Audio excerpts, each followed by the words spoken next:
and welcome to Journey with the Kellers. My name is Amanda Keller and today we are back in the Keller kitchen. So today we are going to be making something from the dark rye and honey cake cookbook, which if you don't know is actual like a Belgian cookbook. So today's recipe is going to be waffles, Belgian waffles from the 17th century. So let's get started on this. So the first thing that you're going to want to do is you need a small, maybe not even a small, but a saucepan. You're going to put 3 cups of whole milk in there and then a pound of salted butter, which ends up being 4 sticks of salted butter. You're going to melt the butter in the milk and then set it aside to let it cool a little bit while you're gathering up the rest of your ingredients. So I've already done that here and I've got this little milk and butter mixture here. Okay, so then the next thing you're going to do is you're going to need a bowl. And you're going to add 5 3/4 cups of flour to that bowl. So we're going to do 1, 2, 3, 4,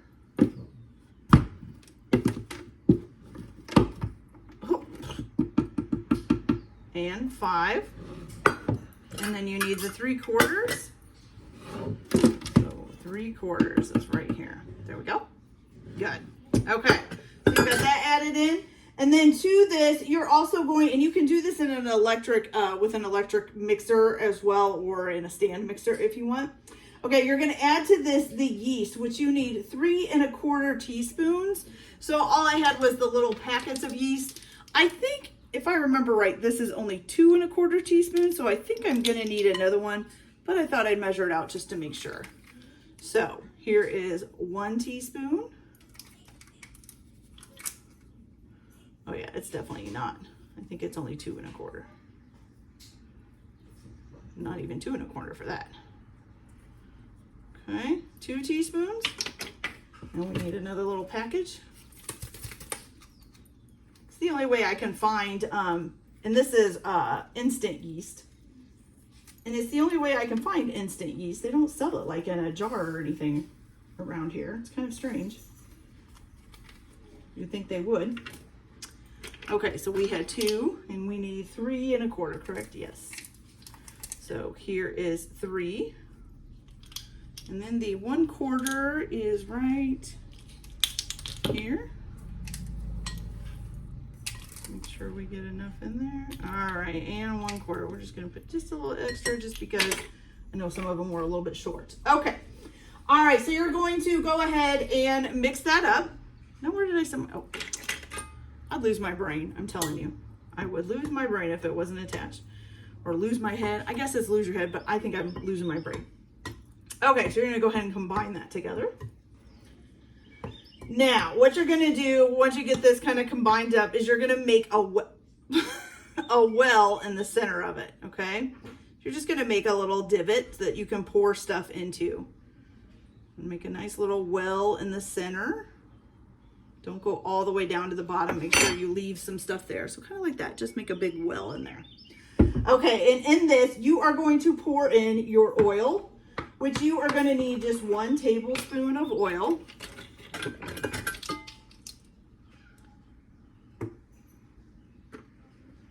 1 tablespoon of oil and 6 medium egg yolks, which I have right here already done out. So we're just going to put that in there. And then followed by half of the butter and milk mixture. Okay.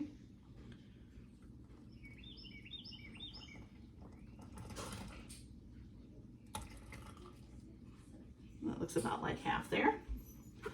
Okay, so you're going to go ahead and stir that all up.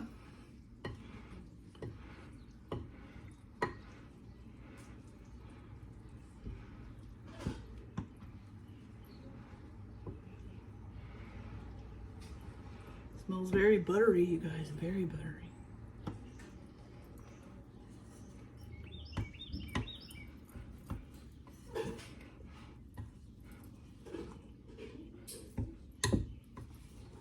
supposed to mix this until it's all completely incorporated, which is going to make a very pasty dough, I think.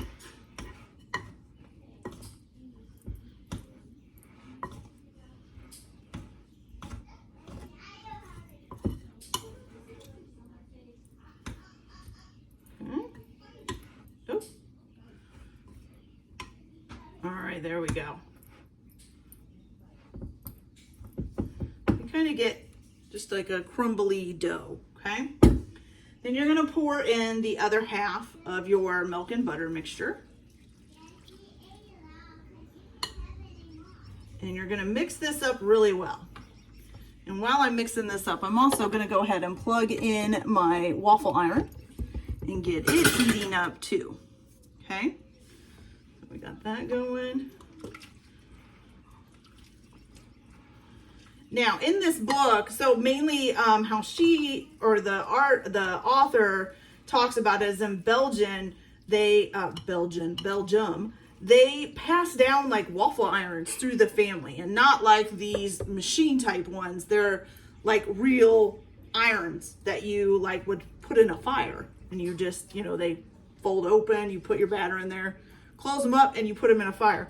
So she talks about those, and then of course they do have these kind of waffle irons now too, but most of theirs flip. They kind of turn over, and you can keep flipping them. It helps the waffle kind of spread out, which I kind of wish I had one because I think it would be better. But we'll have to just deal with what we've got. So we're just gonna keep stirring this up. Sounds like my husband's home. Make sure we get this all mixed up real well.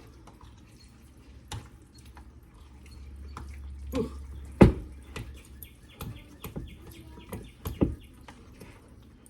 Kind of makes a very thick batter. Not thick, not like, you know, not like a rollout dough thick, but it is a lot thicker than like when you make like a batter out of Bisquick. You know, it's pretty runny still. This is pretty thick.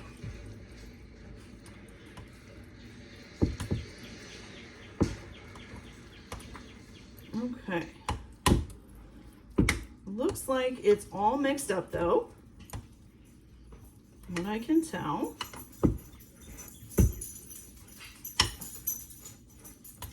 Okay, so once you get that all mixed up, you have a nice batter like that. It's nice and thick, okay? All right, so now, wash my hands off here.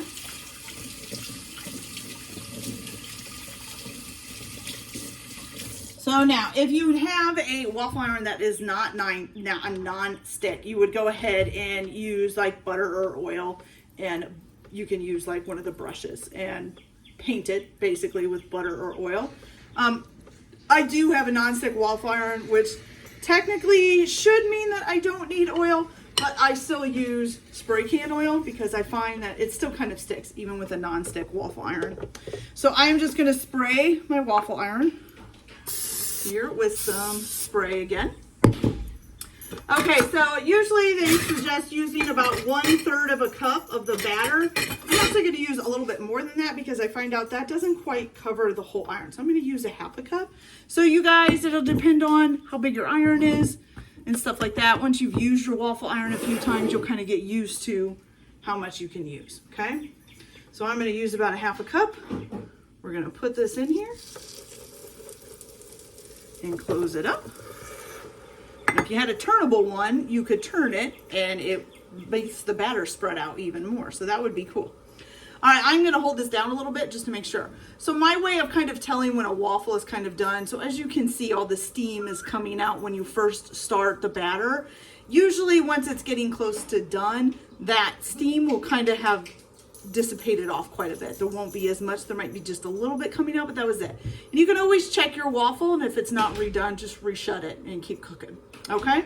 All right. So once that is done, I will be back and I will show you how these waffles come out. So I'll be back in a little bit. All right, you guys. So our first waffle is done. Now this is a pretty thick waffle. Now, just so you know too, that usually in Belgium they have different size of waffle makers. So though I'm using a regular waffle maker, this would probably have been in a deeper waffle maker than what we have.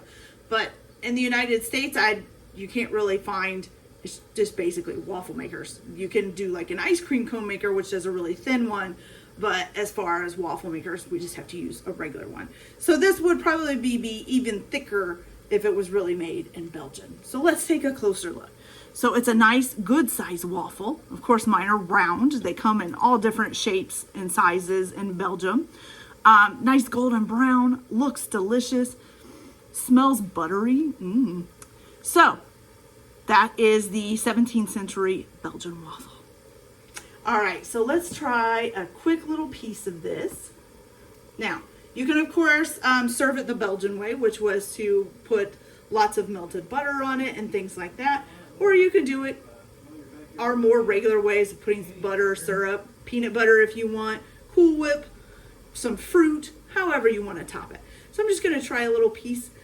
Pretty much for me, waffles don't taste too different unless they're like a flavored waffle. But these Belgian ones are a little bit different. So let's try it out.